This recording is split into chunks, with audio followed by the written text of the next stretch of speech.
The true victory, patience and wisdom over power. A kingdom in turmoil. Once, in a vast and prosperous kingdom, King Vidura ruled with wisdom and strength.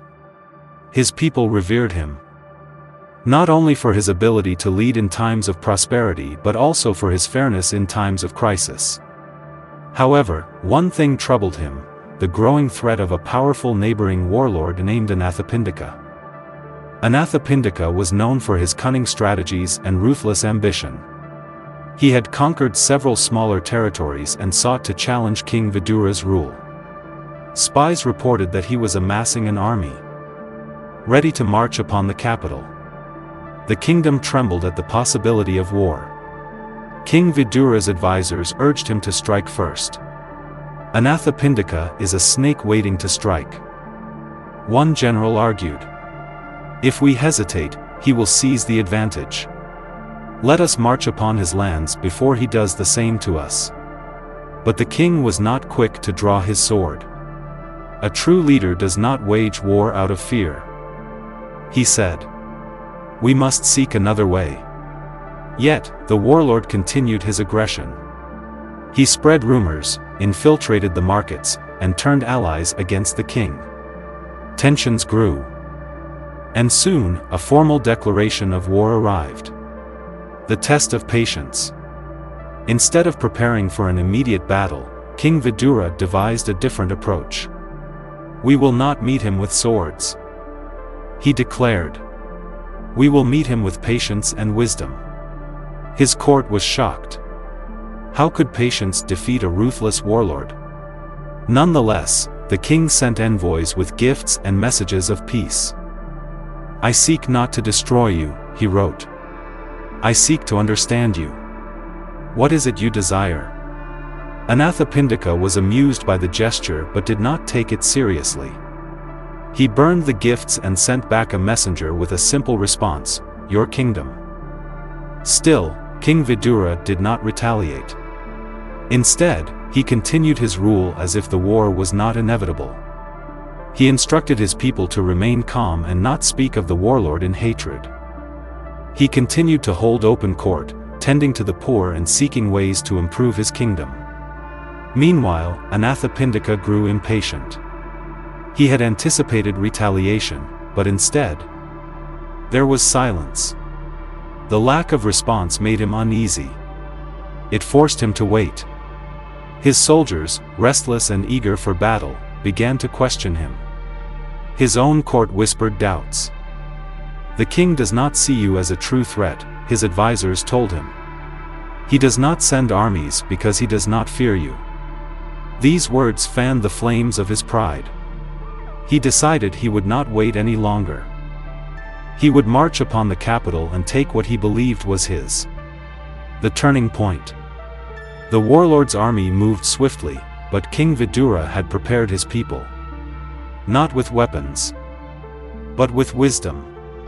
As Anathapindika's soldiers advanced, they encountered no resistance. Instead, they found the villages filled with unarmed farmers, women, and elders who simply continued their work. At the gates of the capital, the warlord found no barricades, no armed forces waiting to fight. Instead, he was met with silence. The gates were open, and the people stood by calmly, watching as his army entered. In the city square, King Vidura sat upon his throne, waiting. "Welcome, Anathapindika," he said calmly. "You have come to take my kingdom. But tell me, what will you do once it is yours?" The warlord was taken aback.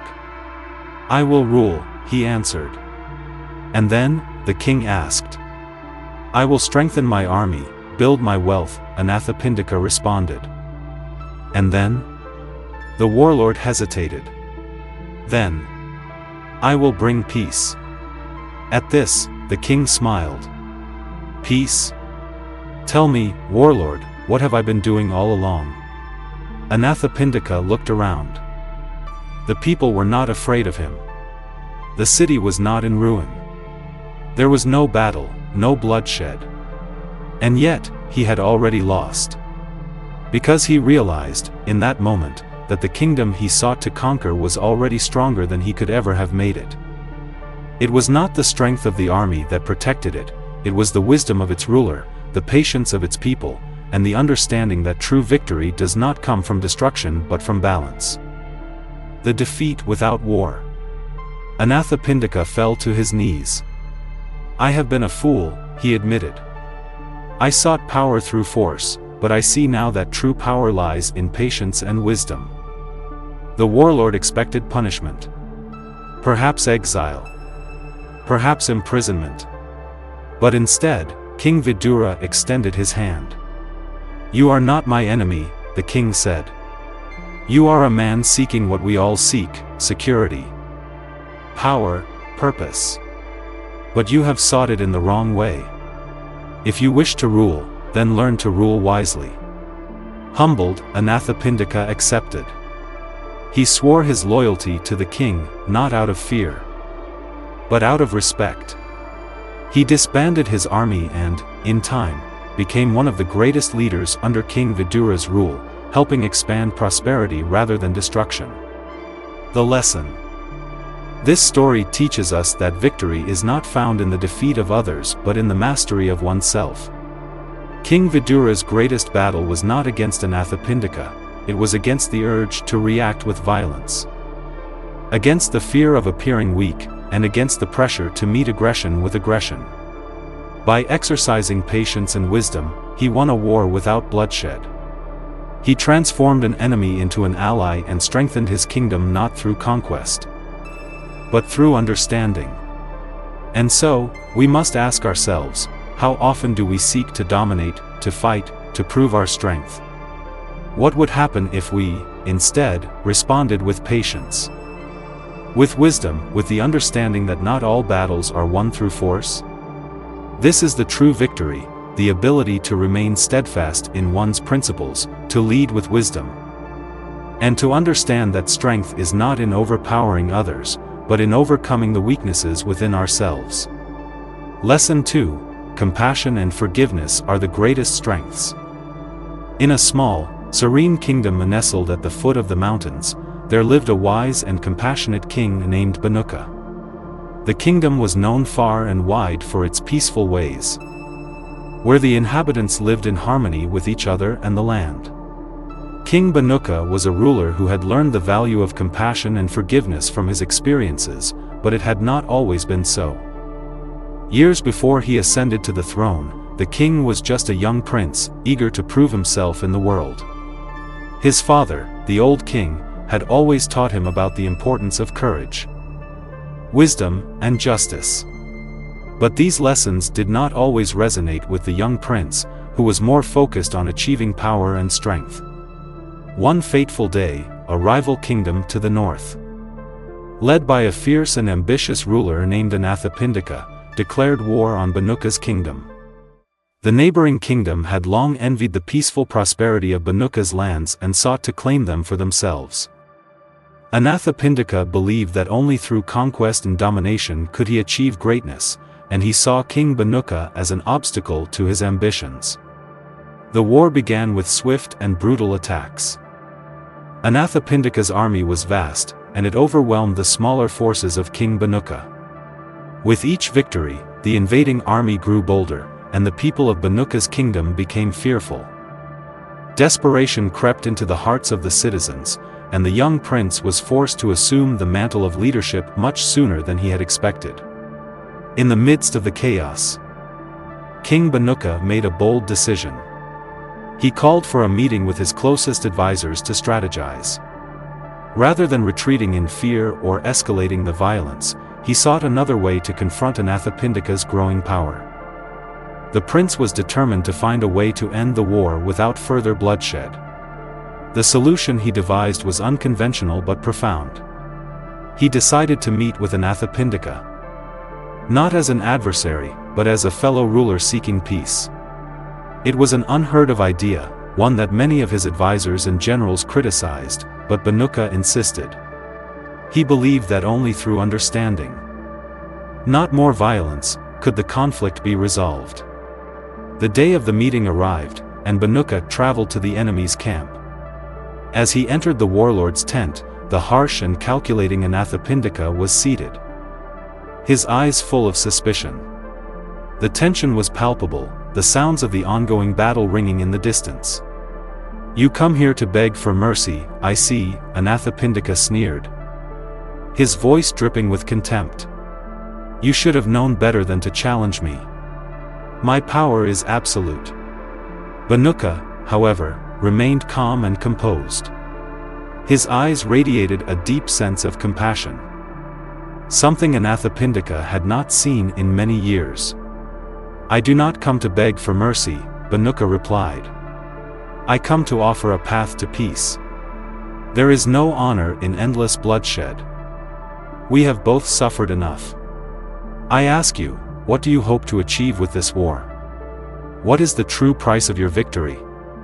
Anathapindika laughed, his voice harsh. "Power, glory, wealth, what every king desires. And I will have them, no matter the cost." Bhanuka looked into Anathapindika's eyes, seeing the emptiness behind them. "And once you have all these things, will you be satisfied? Or will you simply hunger for more? There is no end to such desires. True peace comes not from power, but from within."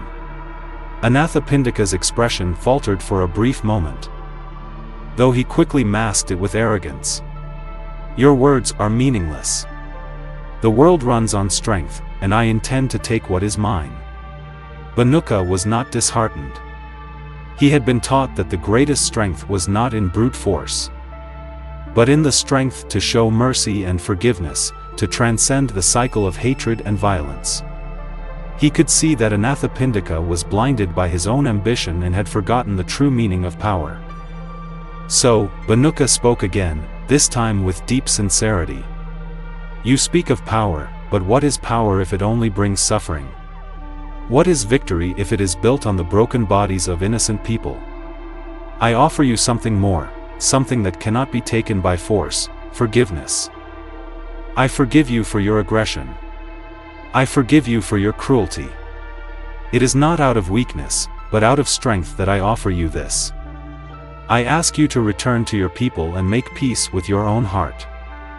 For the first time in years, Anathapindika was taken aback. He had spent so long fighting, so long consumed by his own rage and lust for power, that he had forgotten what it was like to be offered compassion. His heart wavered, but his pride and ambition still held strong. "I do not need your forgiveness," he spat. "It is too late for peace." But Bhanuka remained unwavering. "I will not fight you. I will not seek vengeance. I will show you a better way. The way of compassion and forgiveness. If you choose to return to your kingdom with this message, I will promise that I will never again raise a sword against you." Anathapindika stood there, torn between his pride and the unexpected kindness he had been shown. For a long moment, he said nothing. Then, slowly, he spoke, his voice softer than it had been in years. "And what will you gain from this? You could defeat me, you could have everything. Why do you choose this?" "Because," Bhanuka said quietly, "true strength lies not in conquering others, but in conquering oneself. Only when we can control the fire within our hearts can we achieve true peace. I seek peace, not victory. And I offer you the same." Anathapindika's hardened exterior began to crack. And for the first time, he saw a glimmer of truth in Bhanuka's words. The king's compassion was not a sign of weakness, but of profound strength. It was then that Anathapindika realized the cost of his ambition, a heart filled with rage, and a kingdom built on fear and pain. In the end, Anathapindika did not accept Bhanuka's offer of forgiveness immediately, but the seeds of change had been planted. Over time, the warlord returned to his kingdom, not as a conqueror, but as a man seeking to mend the brokenness within himself. The two kings, once enemies, found common ground in their shared humanity. Bhanuka's act of forgiveness had done what no army could: it had transformed an enemy into an ally. The war ended, and the two kingdoms began to trade peacefully, sharing knowledge and resources. Over the years, Bhanuka's wisdom became legendary, and his kingdom prospered not through conquest, but through the power of compassion and understanding. The lesson from this story is clear: forgiveness is not a sign of weakness, but the greatest strength one can possess. Compassion can heal wounds that violence cannot touch, and it can transform even the most hardened hearts. Bhanuka's kingdom thrived because he understood that the most powerful force in the world is love, the love that can conquer the mind, heal the soul, and bring peace to the world. And so, King Bhanuka ruled for many years, always remembering that true strength lies not in domination, but in the power of compassion and forgiveness. And in doing so, he left a legacy that would inspire generations to come, a legacy of peace, love, and the greatest strength of all, the strength to forgive. Conquering the mind, achieving inner peace. The third lesson, about conquering the mind, is one that not only kings, but all of us need to learn. This story takes place in a small, beautiful kingdom where people live in peace under the rule of a wise king named Rajendra. However, as with every good story, King Rajendra had to face many trials in his life before truly understanding what real victory meant. King Rajendra, in his younger years, was an energetic man who always sought to prove himself. He was trained to become a mighty warrior, strong and unyielding. Yet, despite his strength and power, he often felt restless, like a fire burning within him that he could not control. Greed, anger, and negative thoughts dominated his mind throughout the early years of his reign. He believed that external victory, through power and winning battles, would bring him inner peace. But, as it turns out, the more he achieved, the emptier he felt. One day, when the kingdom was finally enjoying peace after long wars, Rajendra happened upon a wise spiritual teacher, an old beggar named Harsha. Harsha, despite his humble and poor appearance, had an aura of calm that could not be shaken. He possessed no crown or authority, but there was a deep wisdom in his every word that anyone who listened would understand.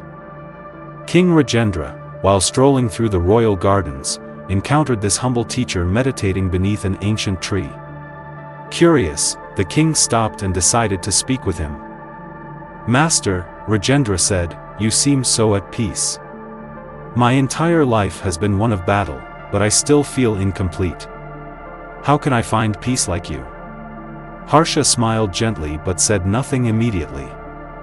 He simply asked, "Tell me, young man, where do you think peace comes from?"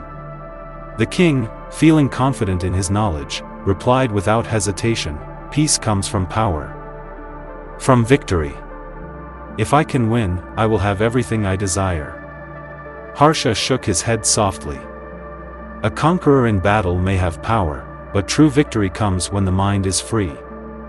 Peace does not come from external circumstances, but from within the heart. At that moment, Rajendra felt a deep challenge within Harsha's words, yet he could not fully understand them. "Can you show me the way to find the peace within my heart?" the king asked, as a part of him still remained doubtful. Harsha looked into the king's eyes and said, "Observe your thoughts.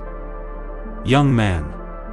Every time you feel anger, greed, or hatred, that is when your mind is controlling you. You must learn not to react to those feelings.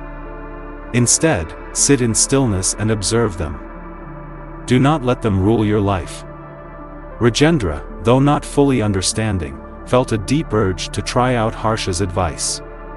He returned to his palace, and from that day forward, he set aside time each day to meditate, observing his thoughts without reacting. The first days were difficult. Every time Rajendra sat in silence, negative thoughts of power, pride, and resentment would flood his mind. The tension and discomfort made it nearly impossible to sit still. But little by little, with each attempt, he began to realize something important. Those thoughts were like waves in the ocean of his mind. They came and went, but they did not define him. And it was he, not the thoughts, who had the power to choose his response. As time passed, Rajendra began to feel a shift within himself. He no longer let negative emotions control him. His mind became calmer and more peaceful. His decisions, when faced with challenges, became wiser and fairer. He no longer sought to impose power on others or force everything to bend to his will. Instead, he began to listen, to understand, and to guide with wisdom and compassion. One day, a group of rebels from a distant land rose up against the kingdom, threatening to disrupt the peace Rajendra had fought so hard to establish. Faced with the threat of civil war, Rajendra did not hastily resort to violence. He called together his military commanders, but this time, he did not rely solely on the strategies of a warrior. He also drew upon the lessons he had learned from mastering his mind. "We cannot fight against ourselves," Rajendra said. "If we let anger and hatred control us, we will only create more suffering. I want you all to approach the rebels and listen to their grievances. We must address the root cause of their discontent, not just fight them with force." In the end, King Rajendra was able to successfully resolve the conflict without bloodshed. He helped both sides understand each other, finding solutions that would heal the wounds and bring peace to the kingdom. In the process, Rajendra did not just conquer the rebels. He conquered the negative emotions within his own mind. From that day on, King Rajendra was known not only as a wise ruler but as a living example of conquering the mind. He had learned that when you conquer the conflicts and temptations within yourself, you find an inner peace that no one can take away. The greatest lesson Rajendra had learned was this: only when you conquer the negative thoughts within your own mind can you achieve true inner peace and happiness. Emotions are like waves, and you can learn not to be swept away by them. All you need to do is observe, accept, and let them pass. From that point forward, King Rajendra became a ruler beloved by his people. Not only for his fairness and leadership but also for the peace he brought to his kingdom. Lesson 4. Do not let greed and power guide you. In the kingdom of Rajendra, once known for its brutal conquests and aggressive victories, a new era began to take shape. After learning the importance of conquering his mind and achieving inner peace, King Rajendra had transformed. He had learned not only the importance of compassion, forgiveness, and the power of the mind, but now, he had a new lesson to face: do not let greed and power guide you. This lesson came to Rajendra during a time of prosperity in his kingdom. Having won the hearts of his people, the king had grown confident, and many surrounding him began to praise his wisdom and strength. As years passed, the kingdom expanded its boundaries, and its riches grew. Rajendra's influence stretched far and wide, and with this power came temptation, the temptation to seek more, to grow even stronger, to consolidate his power over neighboring lands. One fateful day, an emissary from a distant neighboring kingdom arrived with an offer that would change Rajendra's life forever. The emissary, a sleek, confident man with an air of charm, presented King Rajendra with a deal. "Your Majesty," he said with a smile, "we have watched your kingdom grow in strength and wealth. We have come to offer you an alliance, not just in trade, but in influence. If you accept this, together we could control even more lands and grow richer than any kingdom in history." The offer was tempting, more tempting than anything Rajendra had ever imagined. The promise of unlimited riches, even more land, and greater power was all within his reach. But a small voice, the voice of the wisdom he had gained from Harsha, urged him to consider carefully. Rajendra knew the weight of the decision before him. He had already learned that power could come at a cost, an emotional and spiritual cost that many could not foresee. But he was still human. And human desires, once awakened, were hard to silence. A week later, Rajendra called for a meeting with his closest advisors. He shared the proposal from the emissary, and the room filled with excitement. Many advisors, eager for wealth and power, encouraged the king to accept. "Why hesitate, Your Majesty?" one of them urged. "This is an opportunity of a lifetime. We can control all the trade routes, gain more riches, and influence every decision in the region. Think of the prosperity. For a moment, Rajendra felt the intoxicating lure of ambition. He felt a fire ignite in his chest. After all, what harm could a little more power do? Could it not bring peace and stability to his people? Could it not help them thrive? But as his advisors continued to speak, Rajendra's mind wandered back to the days of his youth when he was hungry for victory. His heart had been torn by his desire for more and more, and he had seen the toll it took on his soul. He thought about the wisdom Harsha had shared with him, how true fulfillment and happiness came not from conquering the world but from conquering oneself. That night, Rajendra could not sleep. He lay awake in his royal bed, staring at the ceiling. He thought about his people, his kingdom, and his values. What was he truly seeking? More wealth? More land? More power? Or was there something deeper? Something more meaningful that he had yet to understand? The following morning, Rajendra called for a meeting with Harsha, the wise teacher who had been his guide through his spiritual journey. Harsha, as usual, was sitting in his quiet spot under the ancient tree in the royal gardens. Rajendra walked up to him, his face grave. "Master, I have a decision to make," the king began. "An opportunity has been presented to me, an alliance with another kingdom that would bring wealth, power, and influence beyond imagination. My advisors encourage me to take it. But I feel torn, and I do not know what to do." Harsha looked at the king with understanding in his eyes, waiting for him to speak further. Rajendra continued, "I have worked hard to build this kingdom, to bring peace and prosperity to my people. But now, I wonder, is more power truly what I need? What is the cost of this greed? And is it worth it?" Harsha stood slowly, his age evident in every movement, and placed a hand on Rajendra's shoulder. "My friend, power is like fire. It can warm and light your way, but it can also burn and destroy. The more you seek it for yourself, the more it will consume you. Greed is a hunger that is never satisfied. The more you feed it, the emptier you will become." "But I want to help my people," Rajendra replied. "I want to secure their future and bring prosperity to all." "And you have done so already," Harsha said. "True leadership lies in wisdom, not in the accumulation of power. It lies in knowing when to stop, when to share, and when to help others rise rather than simply hoard wealth for yourself. Power gained through greed can never bring lasting happiness or peace." Rajendra stood in silence, reflecting on the truth in Harsha's words. The temptation of power had clouded his vision. But now, as he looked within himself, he realized that the kingdom he had built was already one of abundance and peace. He did not need to conquer more lands or take more wealth to feel fulfilled.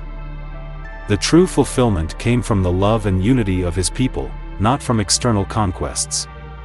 The next day, Rajendra summoned the emissary to the palace. He sat before him and, with a steady voice, spoke, "I appreciate your offer, but I must decline. My kingdom has all that it needs for now. Power gained through greed only leads to suffering. I choose to protect the peace we have, rather than risk it for more gain." The emissary was taken aback but left the kingdom without protest. The people of Rajendra's kingdom soon learned of their king's decision, and the admiration for him grew even more. The king had shown them that true strength was not in domination or wealth, but in knowing when to stop and appreciating what one already had. Rajendra realized that by not letting greed and power guide him, he had achieved something far greater than wealth. He had achieved wisdom and peace of mind. In letting go of his desire for more, he had embraced the true value of contentment and leadership. It was a powerful lesson. True fulfillment comes not from seeking more power or wealth, but from recognizing the power of what you already have and using it for the good of others. In the end, King Rajendra's legacy was not one of expansion or conquest. It was one of wisdom, compassion, and understanding. He had learned that the greatest form of success was not measured in land or riches, but in the hearts of the people he served. Lesson 5. Do not respond to hatred with hatred. In the heart of Rajendra's kingdom, amidst its grand palaces and flourishing cities, a great challenge was brewing. Despite his wisdom, peace, and love for his people, King Rajendra had yet to face the most trying test of his reign, the battle against hatred. It was a lesson he had learned slowly, and it would prove to be one of the hardest trials of all. This lesson began when a neighboring kingdom, led by a ruler named Prince Drammer, grew jealous of Rajendra's prosperity and the admiration his people held for him. Prince Drammer had long viewed King Rajendra as a rival, seeing his success not as the result of wisdom and compassion, but as a threat to his own power. He believed that Rajendra's peaceful ways had made him weak, and he was determined to prove his superiority by any means necessary. Driven by his own pride and ambition, Prince Drammer plotted to undermine Rajendra at all costs. The first sign of conflict came when a series of rumors began to spread throughout the land. These rumors, carefully crafted by Drammer's spies, painted Rajendra as a tyrant who had oppressed neighboring kingdoms and committed terrible crimes. These lies reached the ears of Rajendra's people, and whispers of dissent began to grow. Some began to question the king's leadership, believing the stories they had heard. Others felt fear creeping into their hearts, unsure of what to believe. Rajendra, upon hearing the rumors, was heartbroken. He knew that the truth was far from what had been said, but instead of responding with anger or retaliation, he called for a council to address the matter. People of the kingdom, Rajendra began, speaking to his trusted advisors and leaders, we have worked hard to build a peaceful and prosperous land. We have always chosen the path of love and understanding, even in the face of adversity. Now, our enemies seek to sow discord. Let us not fall into the trap of hatred. One of his advisors, a wise man named Surya, spoke up. Your Majesty, these lies spread like wildfire. The people are afraid, and we must do something. Should we not strike back? Should we not send our soldiers to silence these accusations once and for all? Rajendra closed his eyes, reflecting on his past experiences and the lessons he had learned. He thought about the times when he had been tempted to use power to silence his enemies, to fight fire with fire. But this was different. He had seen how hatred and violence only led to more destruction.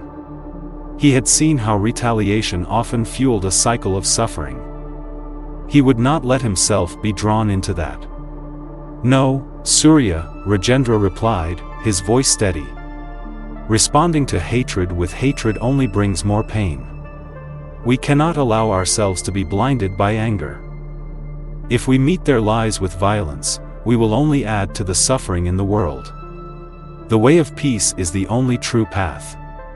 But Surya was not convinced. But Your Majesty, what of our honor? Do we not have the right to defend ourselves and our kingdom? Rajendra looked at his advisor with compassion in his eyes.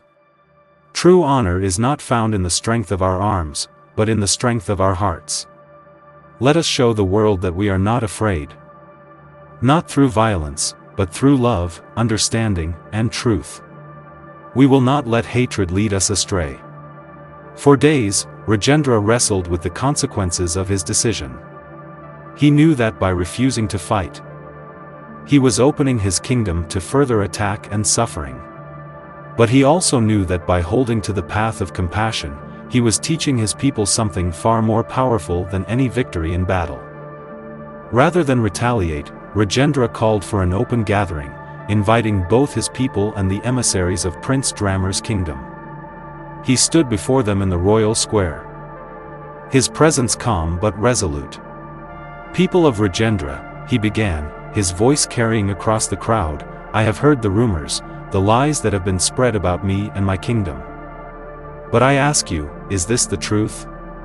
Are we a kingdom of tyranny and hatred, or are we a kingdom built on love, compassion, and respect for all beings? The crowd fell silent, waiting for him to continue. Let me make this clear, Rajendra continued. I will not engage in a battle of words or of weapons. I will not meet lies with lies, or hatred with hatred. If there are those who wish to see us fall, they will not find their victory through violence. Our strength lies in our hearts, in our unwavering commitment to peace and justice. We will continue to serve others, and we will rise above the petty conflicts of the world.